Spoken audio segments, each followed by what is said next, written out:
Hello dear learners.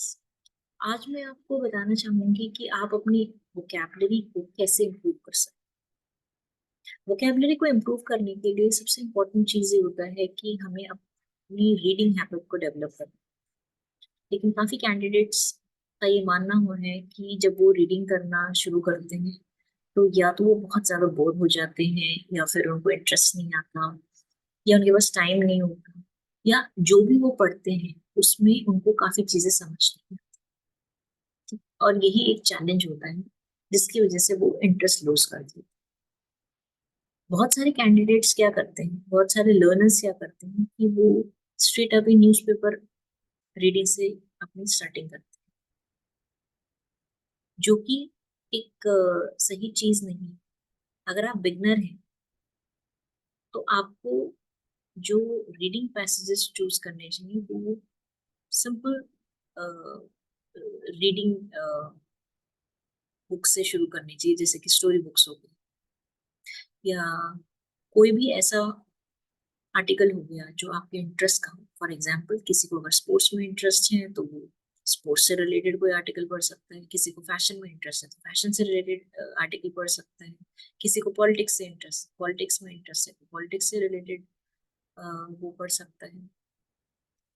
ठीक है, तो जब आप पढ़ना शुरू करते हैं और जो भी आपको डिफिकल्ट वर्ड्स रीडिंग के टाइम आपको मिलते हैं तो आप उसको अंडरलाइन कर लीजिए और उनको उनके मीनिंग सर्च करें। तभी आपको पूरे पैराग्राफ का मीनिंग समझ आएगा। और बिगनिंग में आपको बहुत लंबे पैराग्राफ या बहुत लंबा आर्टिकल पढ़ने की जरूरत नहीं, बिकॉज आप जितना आर्टिकल लंबा होगा जितना अ, और आपको समझ कम आएगा तो आपको आपका इंटरेस्ट उस आर्टिकल में नहीं रहेगा। तो बिगनिंग में आपको क्या करना है कि आप छोटे छोटे आर्टिकल्स चूज कीजिए और प्रेफर कीजिए कि जो आपके इंटरेस्ट से मैच करें आर्टिकल्स वही पढ़िए। अगर आपको नॉवेल्स पसंद है, स्टोरी बुक्स पसंद है तो वो लीजिए। अगर आप बॉलीवुड या हॉलीवुड में इंटरेस्टेड हैं तो उससे रिलेटेड पढ़ लीजिए। ठीक है, बिकॉज अगर आप स्ट्रेट अवे न्यूज़पेपर पढ़ना शुरू करेंगे तो उसकी जो लैंग्वेज है वो आपको इजीली समझ नहीं है। और यही ज्यादातर लोगों के साथ होता है, वो स्ट्रेट अवे न्यूज़पेपर से रीडिंग शुरुआत करते हैं और उनको समझ ज्यादा नहीं आता तो वो अपना इंटरेस्ट लूज कर जाते हैं और उसके बाद फिर उनका दोबारा से रीडिंग करने का दिल नहीं करता। तो कोई ऐसी बुक चूज कीजिए जिसमें जो अ, उसमें जो आर्टिकल्स हैं या जो स्टोरीज हैं वो सिंपल लैंग्वेज में लिखिए, ताकि उनको पढ़ने से आपका इंटरेस्ट भी मेंटेन रहे और आप ऑन अ डेली बेसिस नए वर्ड्स भी सीख।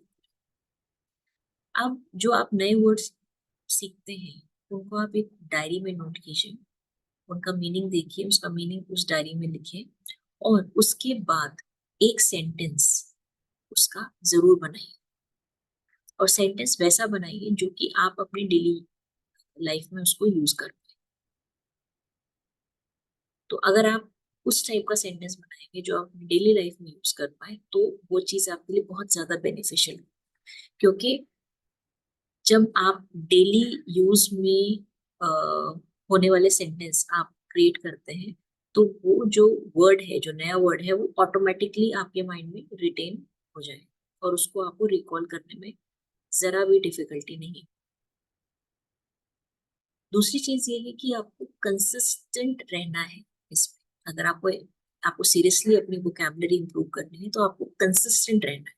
कंसिस्टेंट का मतलब ये है कि ऐसा नहीं कि आपने आज से रीडिंग करनी शुरू की, फिर आपने कल छोड़ दी, फिर आपने परसों की, फिर आपने 2 दिन का ब्रेक दे दिया। ऐसे नहीं। क्योंकि कोई भी अगर आप चीज करते हैं तो उसको कंसिस्टेंटली करेंगे तभी आपको रिजल्ट मिलेगा, अदरवाइज आपका उसमें से इंटरेस्ट खत्म हो जाता है। ठीक है, तो ये सारी चीजें कीजिए और कोशिश कीजिए कि आप इंग्लिश के कुछ पॉडकास्ट सुने और जो भी आप वीडियो देख रहे हैं या किसी भी टॉपिक से related, try and watch those videos in English. जो भी आप सुन रहे हैं, म्यूजिक सुन रहे हैं या कुछ भी वीडियोस वगैरह आप देख रहे हैं वो इंग्लिश में देखें। जो मूवीज देख रहे हैं वो सब टाइटल से जिसमें सब टाइटल आए वो वाली देखिए। और वर्ड को don't leave the new word as it is, उसको कोशिश करिए कि आप उसका मीनिंग फाइंड आउट करें, उसका मीनिंग जाने, और उसके बाद ही वो चीज, वो आर्टिकल या पैराग्राफ या जो मूवी आप देख रहे हैं, जो पॉडकास्ट आप सुन रहे हैं, वो उसको समझने की कोशिश कीजिए। ठीक है, गेस आप कर सकते हैं कई बार, बट गेस वर्क हमेशा काम नहीं करेगा। तो बेटर यही है कि अगर हम मीनिंग उनको सर्च कर लें तो हमें ज्यादा बेटर अंडरस्टैंडिंग होगी किसी भी पैराग्राफ की, या जो हम पॉडकास्ट सुन रहे हैं उसकी, या जो कोई वीडियो देख रहे हैं उसकी, या कोई मूवी देख रहे हैं उसकी, और वो आपको लॉन्ग टर्म में हेल्प करेगी।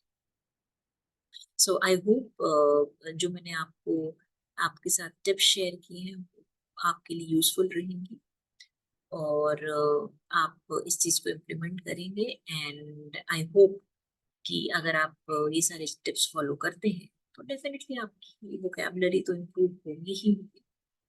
और जब हम अच्छी वोकैबुलरी यूज करते हैं स्पीकिंग में, तो ऑब्वियसली हमारा इंप्रेशन भी बहुत अच्छा पड़ता है। एंड सब लोग फिर ये भी बोलेंगे कि yes you are an effective speaker, right.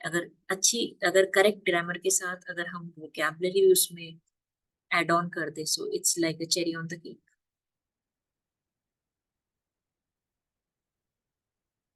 So I hope जो टिप्स हैं वो आपके लिए यूजफुल रही होंगी। और अगर कोई इस वीडियो को देखने के बाद अगर आप कोई भी ये टिप्स फॉलो करते हैं और उनको जो भी कुछ भी अगर बेनिफिट होता है, तो कमेंट सेक्शन में जरूर आके अपना एक्सपीरियंस शेयर करें, ताकि ज्यादा से ज्यादा लोग इन टिप्स को फॉलो कर पाए, और उसके बाद वो अपनी वोकैबुलरी को इम्प्रूव करें। Thank you so much.